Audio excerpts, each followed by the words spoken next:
Ang sambingay nga sulti karon usa ni sa mga common natong mabati kay sige naman tagbalik-balik anig paminaw, pero nindot sad nga atong bag-ohon ang atong pamalandong o pagtuo nga kining gisulti karon sa sambingay sa lisos mustasa o sa igpapatubo sa paan.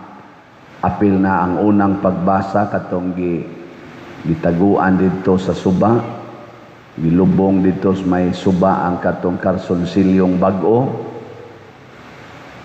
Atog yung hinumduman nga ang maayo ug ang dautan sa atong kinabuhi di gyud moderitsog kadako, magsugod gyud sa gamay. Pareha sa kayo kanang masunog ang balay, di gina moderitsog dako nga kayo, magsugod na sa sigas kandila, magsugod na sa upo sa sigarilyo nga gilabay, magsugod na sa ni-spark nga kurinti, ni-spark nga nasunog na electric fan, kaya pasagdan lang. Ana, maurasad na ang mga buhat nga maayo. Kung sigihan natog balik-balik, ang buhat nga maayo, gikas gamay kayo, magsugod siguro na sa imong huna-huna nga mutabang kas imong isig katao, nya hinay-hinay din kagtabang, primero imong gitabang, tag 1 piso lang, hangtod nahimo ng 10 pesos, hangtod kamao na kang mutabang og 20 pesos, hangtod kamao na kang mutabang og 200 pesos usa ka ticket. Nahimo gyud nga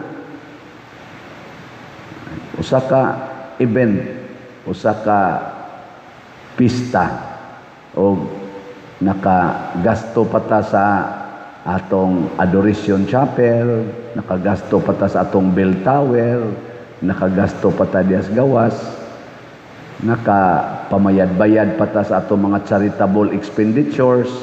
Ato lang itong ipakwenta, no? Pila gyud ang tanan nga raffle tickets nga nahalin o giunsa sad nato pag bahin-bahin ang halin.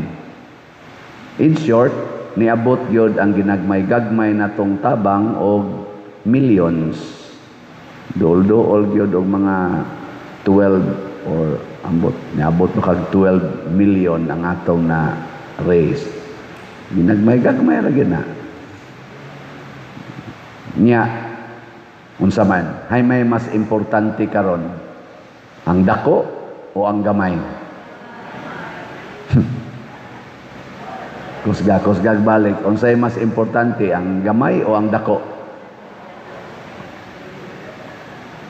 Wa mo klaro. Sa busa ba niyang tubag? Hay may mas importante, ang pobre o ang dato? Sige. Hay may mas importante, ang presidente sa Pilipinas o ang katawhan sa Pilipinas? Nya hay may mas dakog ranggo, ang katawhan sa Pilipinas o ang presidente sa Pilipinas?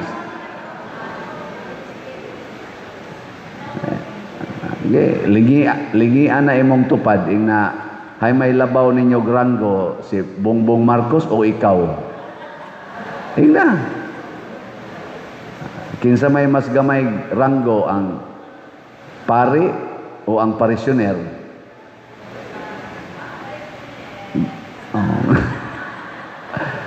Hay may mas importante, ang parisyoner o ang pare?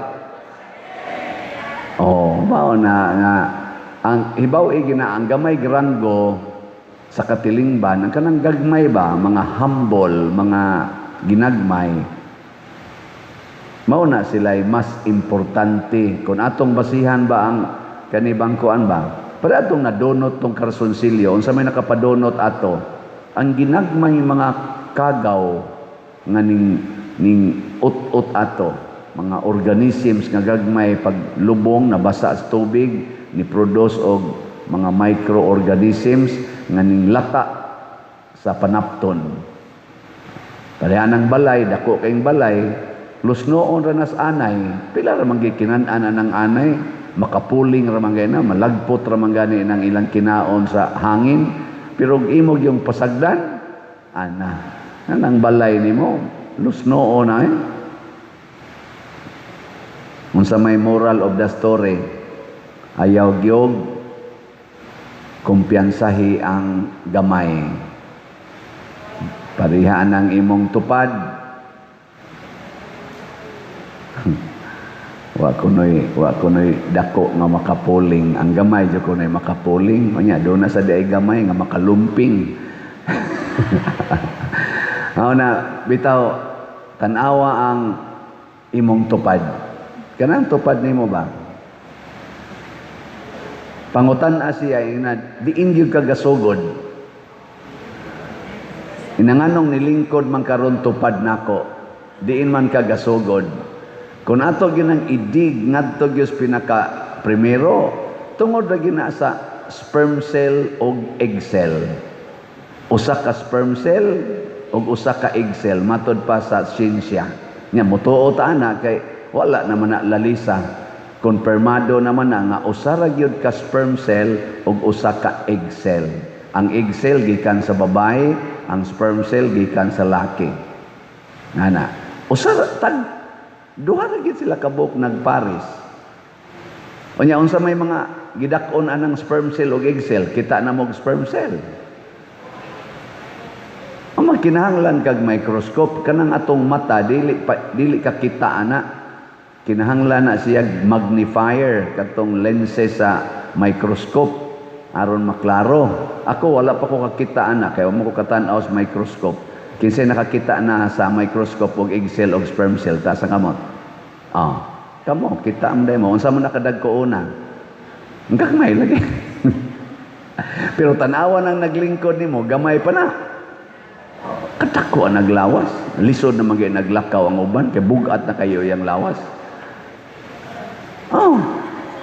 Nya kun ato sa nang tan-awon ang kaning mga lawas rong dagko matud pa sad sa siyensya composed of billions if not trillions of cells. Cells gihapon. Mao bitaw tong pag COVID-19 ang giatake kuno sa COVID-19 ang atong immune system, unsa nang immune system, ang atong mga good cells pamatyon sa virus nga ikamatay nas daghang nga mga cells katong gagmay kayo ang tibuok lawas mo bag down og mamatay. So importante kay nang gamay. Mao na ingos Kristo ang gingharian sa langit magsugod sa gamay. Pananglitan rog di na ka rosaryo karong adlaw nga ikaugma din asag ka magrosaryo, ikasunod adlaw din asag ka magrosaryo, moabot yung panahon nga mayawaan ka. Kaya wala naman kay ampo-ampo sa rosaryo. Unsa man ang rosaryo, magsigim sa kog simba madomingo. Unsa ang rosaryo?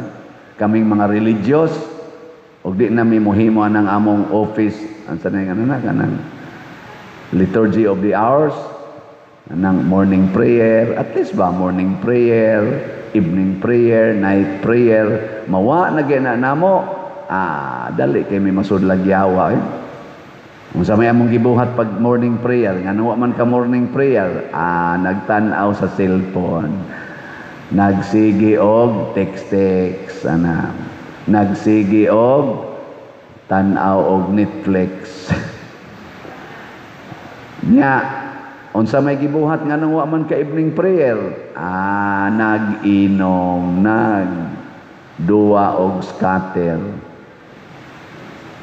Nga wa man ka night prayer, hubog naman.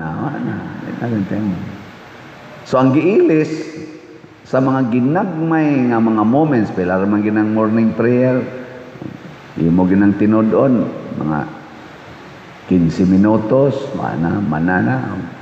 Imong hinay-hinayon, pinamunghi kag usa ka word imong inatog maayo, moabot siguro nag usa ka oras. Pila ra man sa nang evening prayer, so 10 minutos imo nang kilaw-kilawon. Okay ra na.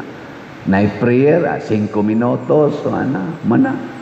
Ya, wiris-wirisan dag panguros, mana. Pero bisan pag ingon ana, basta imo lang yung hinay-hinayon, imo lang yun ang permanentihon, muhatag ginagnindot nga epekto. Parihara sa nas magtiayon, kanang wakli-wakli ninyo, ngay naghikap sa bana, iwaklis asawa, kagamay ra gid anang butanga. Di ba? Pero, mo resulta gina pagpangabit. Sige, higwakli. Sige, higwakli. Asawa. Sige. Nya, dito spikas, na magsigig hikap, na magsigig hikap. Nya, ang ikaw, gasigwakli, sigwakli. Nya, ito'y gasigig kablit, sigkablit. Ngayon, saan ni mo, anak? Nya, dahil kag suko-suko. Nanong to na siya spikas. Katong imong wakli-wakli, katong imong kusmod-kusmod. Bisan ko ginagmay kay kanang di ka manutbras igday nimong tuog. Nya, magduol inyong bakba. Nya, lain nakikagbaho. Di ka na mo, kanya dito spikas, na humot kay dito. Nya, ikaw, na kay kaligo. Mana? Kagamay anang butanga pa. Gamay lagi. Pero ay kumpiyansa. Ug maorasan na ang pagpangawat. Kaning pagpangawat karon na trillions ang gikuha sa atong mga politicians, kanang mga tawhana, mga kawatan na gagmay pa ng bata, kawatan na manguha na sila anang ginagmay nga sinsiyo, sinsiyo, niya adto sa eskwelahan, mangawat ang mga ballpen silang classmate, mga papel, niya adto nakatrabaho na sa opisina, manguha ng mga bond paper, primero napo ra kabuok, nadugen o sa karim na, hangtod na gyud kay nakalingkod man og lingkuranan nga naay millions, mangawat og millions, nakalingkod man og lingkuranan nga naay billions, billions na say gikawat, nakalingkod magposisyon nga makakawat og trillions, karon trillions na gigikawat. Gasugod og gamay. Si Santiago Apostol, si San Roque, si St. Francis of Assisi ug uban pang mga santos nga atong giintron, nagsugod sad ang ilang heroic, magnanimous nga achievement in faith sa ginagmay nga pag-antos o pagpasakit para sa uban. Giingnay mong tupad nga ako'y manilhigro sa inyo. Tingnan, na ako'y manilhigro sa inyong tugkaran. Nga maanad ka ng serbisyo. Purting nindota. Moabot ang panahon nga dili lang ka manilhig sa tugkaran. Imo nagyong limpyuhon ang tibuok syudad kay nahimo naman kang mayor. Kanang imong pagsigig tan-aw anang mga buling nga kwaon nimo bisag kanang ginagmayng buling sa imong kwarto, sa imong balay, hangtod sa imong palibot, mo resulta gina nga hangtod sa imong komunidad kay na presidente man kas kapilya, limpyo kayo imong kapilya. Nya nahimo man kang pare, limpyo sad imong parokya. Di ba?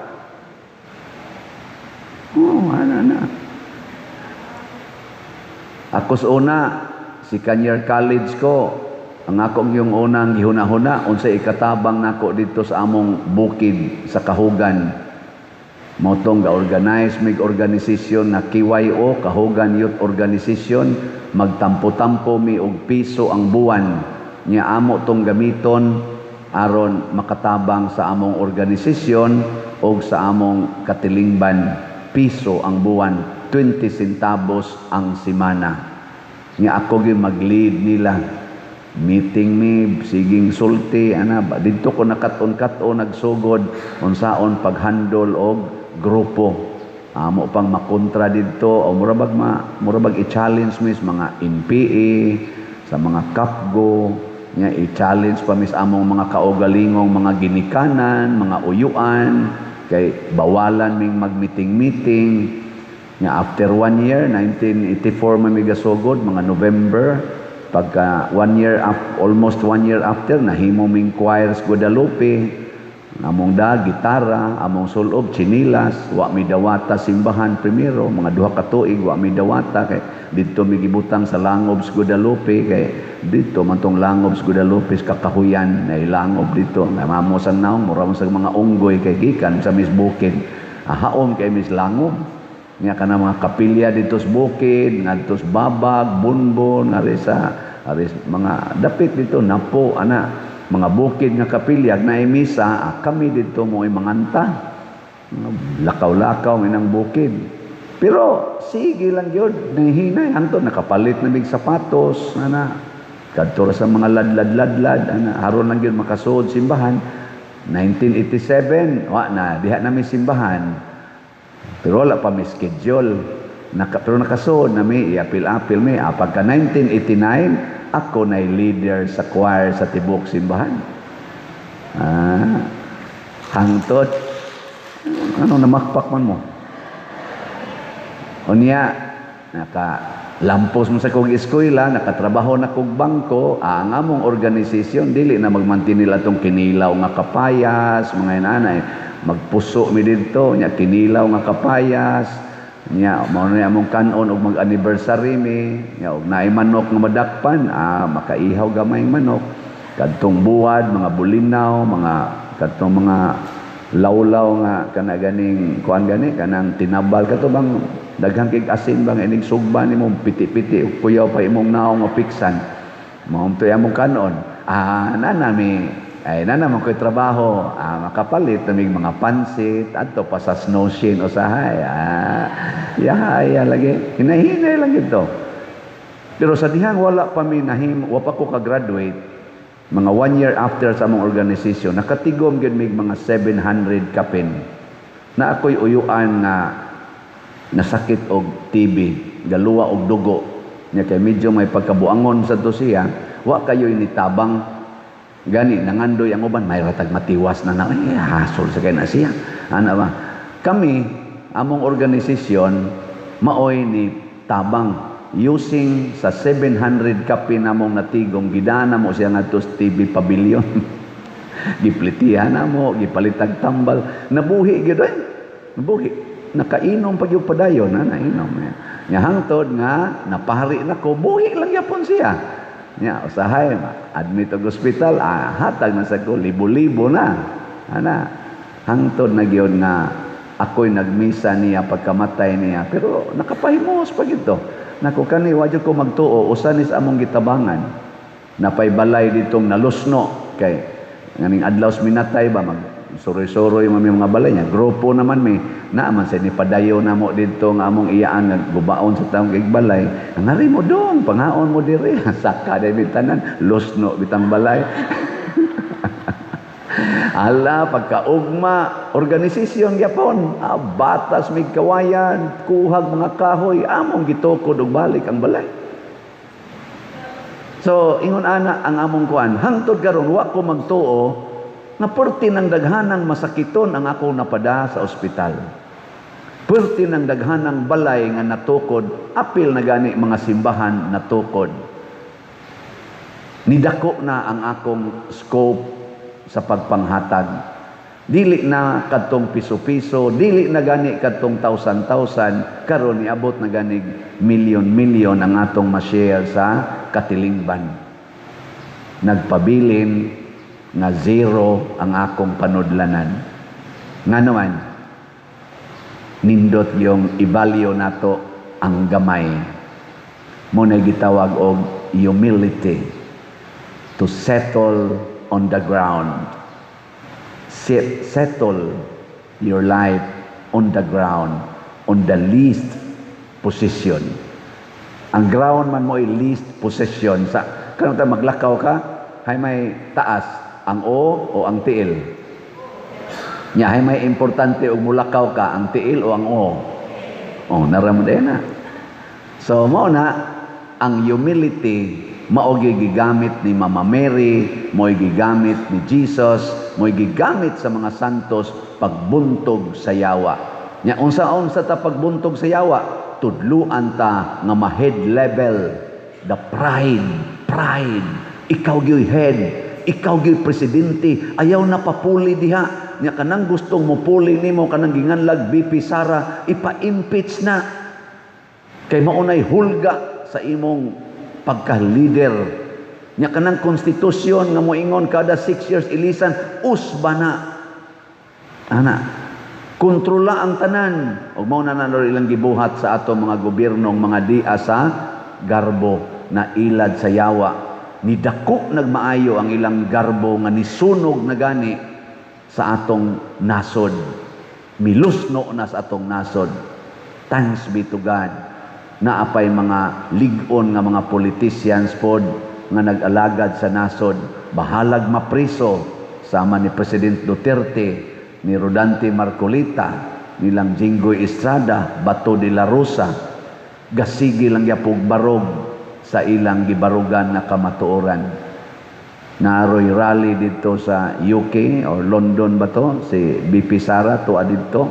Pagkadaghanag yung tao, ni travel kuno sila tag 4 hours, tag 5 hours, tag 6 hours. Namiya pagis ilang trabaho, ang uban pagani ni resign na lang yun kay dili yun tugutan nga maka leave kay mutaatin sa rally, ni resign na lang. Bahala na lang sa kuno ighuman, mga-apply na lang sa silang trabaho para lang ma-meet si BP Sara. Pero sa dihang ni adtos Canada si Bongbong Marcos, nagrally ang mga Pilipinos nga OFW nga tuwa dito, nagsigig ingon, resign Marcos, resign Marcos. Unsa may message ni ini? Nga ang atong impeachment sa Vice Presidente questionable. Kinsa may atong i-impeach? Kanang gihigugma sa kadaghanang Pilipinos o kanang giluod na ang kadaghanang mga Pilipinos?